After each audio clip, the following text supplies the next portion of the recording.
आज होता गुढीपाडवा, त्यामुळे अनेकांनी नवीन सुरुवात केली होती आणि त्यातलीच एक सुरुवात आपल्या मित्रांनो पण केली होती. तर रामकृष्ण हरी मित्रांनो, स्वागत आहे तुमचं नवीन एका व्लॉग मध्ये. आजचा विषय असा होता की आपल्या मित्रांनो नवीन उद्योग चालू केलाय आणि त्याच्याच उद्घाटनासाठी आम्ही आलो होतो गावात. तो टाकणार होता जेंट्स टेलरचं दुकान. आपला भाव एकटाच लय पळापळी करत होता म्हणून त्याला जरा मदत करावं म्हणलं. दुकानच्या वर लावायला त्याने बॅनर छापला होता. तीच बॅनर आम्हाला लावायचा होता त्या लोखंडावर. आम्ही बॅनर लावायला लागलो होतो तेवढंच आम्हाला दिसला तात्याला म्हणलं डोक्याला काय झालं म्हणलं ना. तात्या म्हणला डांबरीने घेतल्या डोक्याची पप्पी. नंतर आम्ही आलो जिथं उद्घाटन होतं तिथं आलो तर तयारी तर सगळी झालीच होती. आता फक्त रिबिन कापून उद्घाटनच करायचं होतं. मग अमोलला पण घेतला फेटा गुंडाळून. त्याचबरोबर तिथं आलेल्या प्रमुख पाहुण्यांना पण घेतला फेटा गुंडाळून. अलीकडची पलीकडची इकडची तिकडची सगळी पाहुणे गुंडाळून झाल्यावर डायरेक्ट घेतला नारळ फोडून झाल्यावर अशोक चिरमुले यांच्या शुभ हस्ते घेतले रिबिन कापून. ती कार्यक्रम झाल्यावर सगळ्यांनी घेतलं फोटो काढून आणि ज्यांनी अमोलला भेटवस्तू आणल्या होत्या त्यांनी पण दिल्या त्याला. आणि तिथला कार्यक्रम झाल्यावर आता आम्हाला जायचं होतं गिरडीला पण आपल्या मित्रांना हार्डवेअरचं दुकान टाकलं होतं. तिकडे चाललो होतो उद्घाटनाला. गिरडीमध्ये जी नवीन रस्ता बनलाय त्याच्यावर 2 गाड्या मोठ्या एकदम आल्यामुळे ट्रॅफिक एकदम जाम झालं होतं. तिथं थांबून टाइम वेस्ट करण्यापेक्षा आम्ही डायरेक्ट यू टर्न मारला आणि दुसऱ्या रस्त्याने गेलो आणि डायरेक्ट येऊन पोचलो मित्र या दुकानापाशी. आम्ही याच्या आधी इथं उद्घाटन तर झालं होतं कारण दोघांनी पण टायमिंग एकच धरलं होतं. ती जाऊ द्या म्हणलं. इथं होतं नाश्त्याचे नियोजन. आम्ही केला नाश्ता सगळ्यांनी. मग काय विशाला पण फेटा गोंधळला आणि घेतलं फोटो काढून.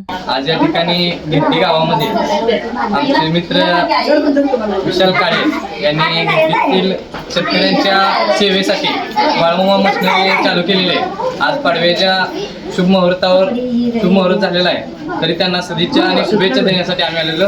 त्यांना खूप खूप त्या उद्योगात यश भरभराटी मिळो त्या सदिच्छा. बरेच जणांनी फेटा आणि भेटवस्तू आणल्या होत्या. त्यांचं पण घेतलं फोटो काढून. आता आम्हाला दुसरीकडे अजून जायचं होतं पण आता ब्लॉग व्हायला लागलाय मोठा, त्यामुळे पार्ट 2 बनवूया. तर फॉलो केलं नसेल तर फॉलो तेवढं करून घ्या आणि व्हिडिओ कसा वाटला तेवढं कमेंट मध्ये नक्की सांगा. तोपर्यंत तुम्हाला व तुमच्या परिवाराला गुढीपाडव्याच्या मंगलमय शुभेच्छा. चला भेटू आता पार्ट 2 मध्ये.